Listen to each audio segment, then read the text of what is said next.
Hello, la majorité des travaux empiriques utilisant la régression sur discontinuité que j'ai lus, mémoires, rapports, parfois même des articles, ont un problème en commun.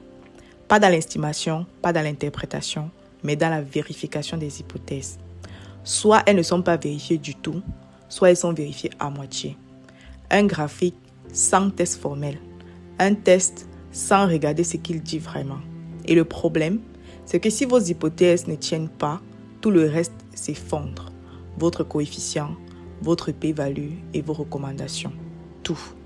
Dans cette vidéo, courte, dense et directe, je vais vous montrer comment vérifier correctement les 3 hypothèses du SHAP RDD ou alors du RDD strict. Pour chaque hypothèse, la bonne pratique, le code R et surtout les erreurs que vous faites probablement sans le savoir. On reste sur notre exemple concret. On va évaluer la politique de distribution gratuite de moustiquaires au Rwanda. Les données sont réelles, les sorties R sont réelles, les problèmes aussi. Rappelons les 3 hypothèses. L'hypothèse 1, la politique est effectivement appliquée. On voit bien la discontinuité stricte dans les données. Hypothèse 2, les individus ne manipulent pas leur position autour du seuil. Et l'hypothèse 3, les covariables que l'on utilise sont continues autour du seuil. Aucune caractéristique observable ne saute autour du seuil. 3 hypothèses, 3 pièges. Allons-y.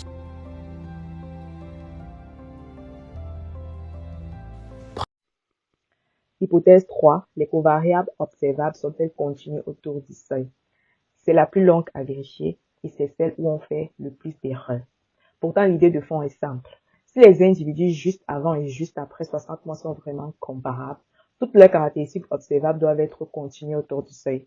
Pas de saut dans la variable sexe de l'enfant, pas de saut dans la variable région de résidence, pas de saut dans la variable niveau de revenus ou bien niveau d'éducation des parents. Si une caractéristique saute, les 2 groupes ne se ressemblent pas et votre comparaison est compromise. Mais vérifier ça correctement, c'est plus compliqué qu'il n'y paraît. Avant d'aller plus loin, il est important de regarder ce point fondamental. Les covariables dans une régression sur discontinuité ont 2 rôles distincts qu'il faut expliquer clairement. Le premier rôle, c'est dans le test de validité. On vérifie qu'elles sont continues autour du seuil pour valider la comparabilité entre les 2 groupes. Et le deuxième rôle, c'est dans l'estimation. On les inclut comme contrôle pour réduire la variance et gagner en précision.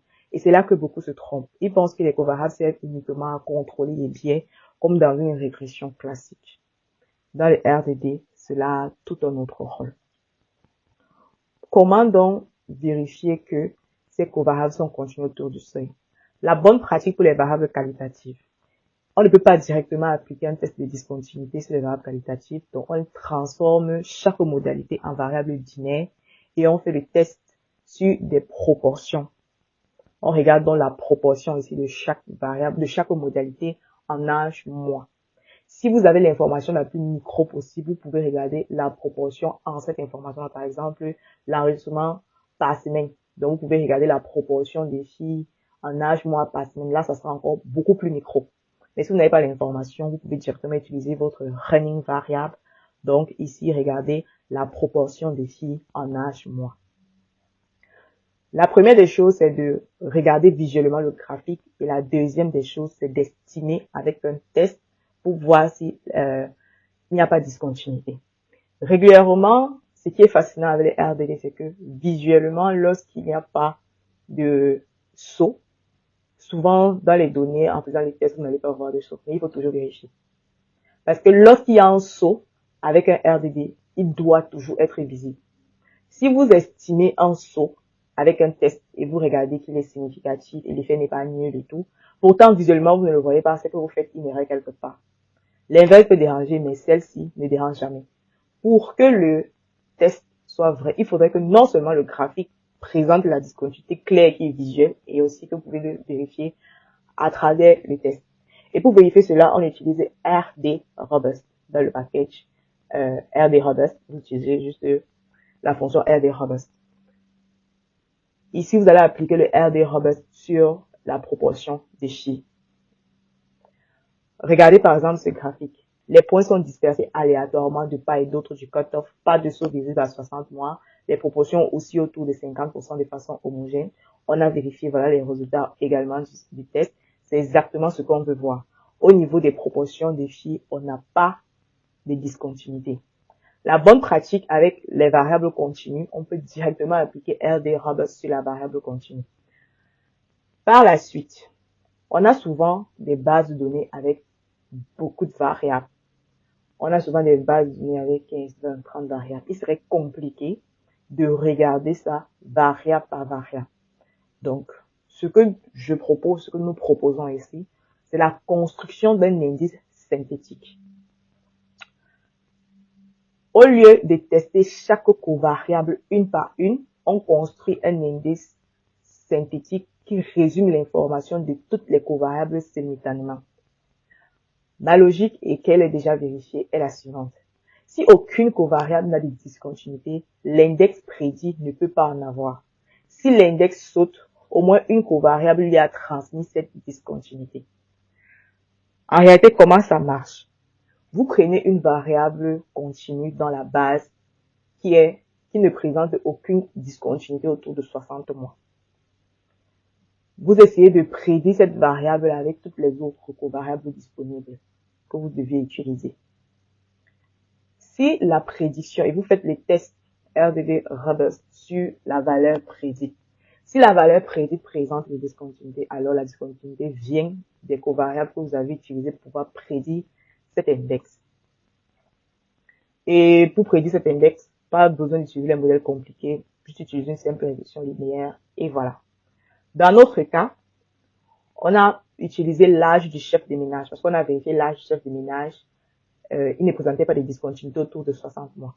On l'a prédit avec un ensemble de 7 variables, et parmi les 7 variables, il y a les variables catégorielles, comme la variable région par exemple. On a construit l'index avec le code que voici, et on a testé la discontinuité. Voici les résultats. L'effet est de 0,2 avec une p-value non significative. Donc, prise ensemble, tous nos covariables ne présentent pas de discontinuité significative autour du seuil. En réalité, c'est ça qu'on retient.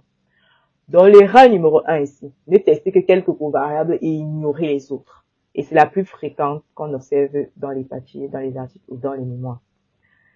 L'erreur numéro 2 serait d'inclure un outcome intermédiaire comme covariable. Par exemple, la proportion d'enfants qui ont eu une moustiquaire. C'est une erreur fatale. Regardez ce graphique. La proportion d'enfants possédant une moustiquaire est quasi parfaite avant 60 mois et s'effondre après. Si on inclut cette variable dans notre test de continuité, on va trouver une discontinuité massive et on va conclure à tort que nos covariables ne sont pas continues. Mais ce saut n'est pas un problème de covariable. C'est parce que cette variable est causée par le traitement lui-même. C'est un outcome intermédiaire, pas une covariable de pré-traitement. Comment identifier un outcome intermédiaire? Posez-vous toujours cette question.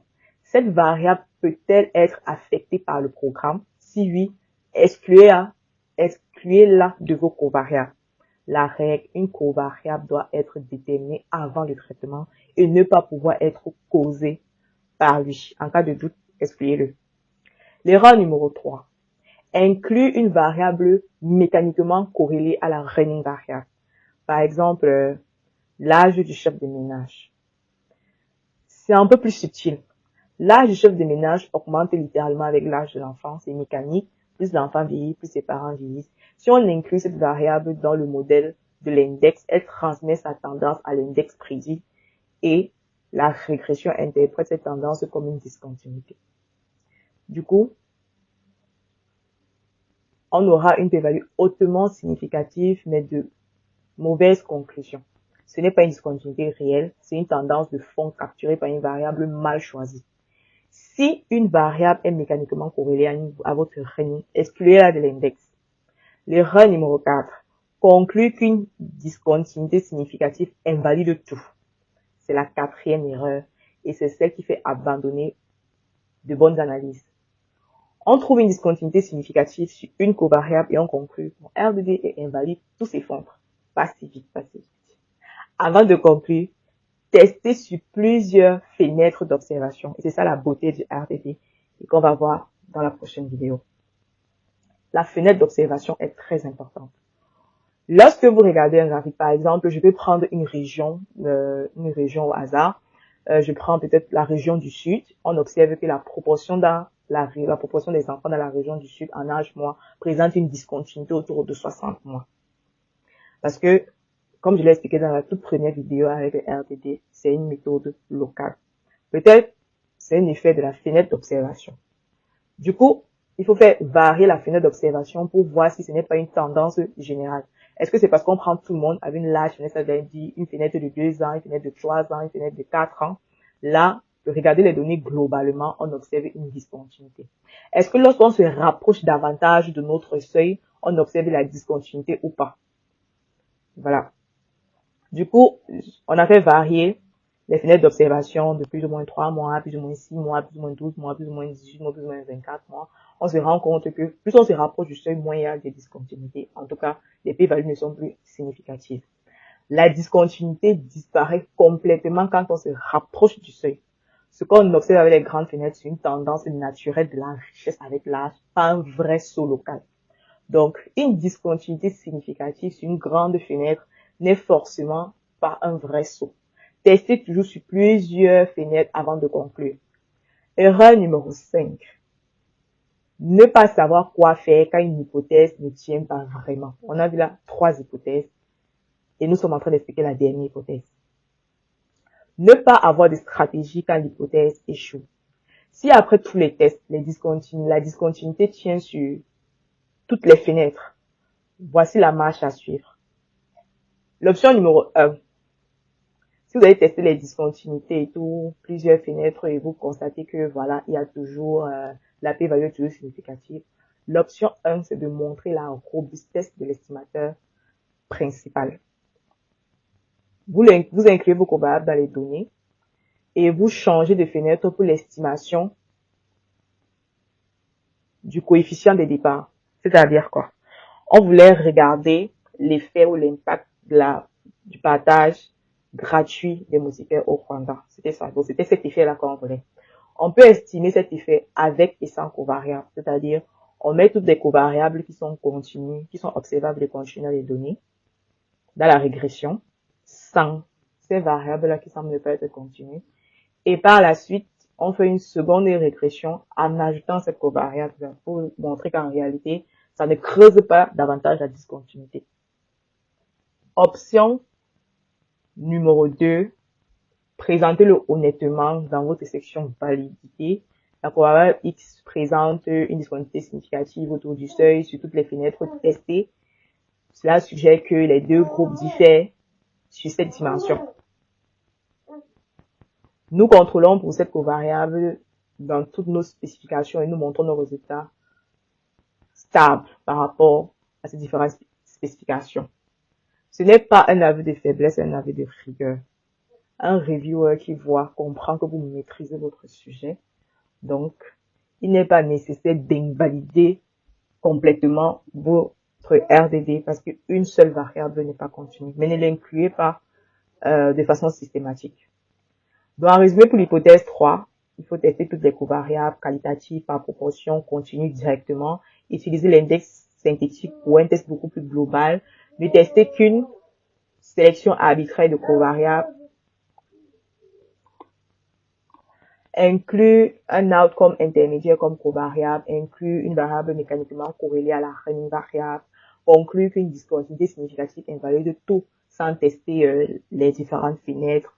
Ne pas avoir de stratégie quand l'hypothèse échoue vraiment. Rendez-vous dans la prochaine vidéo.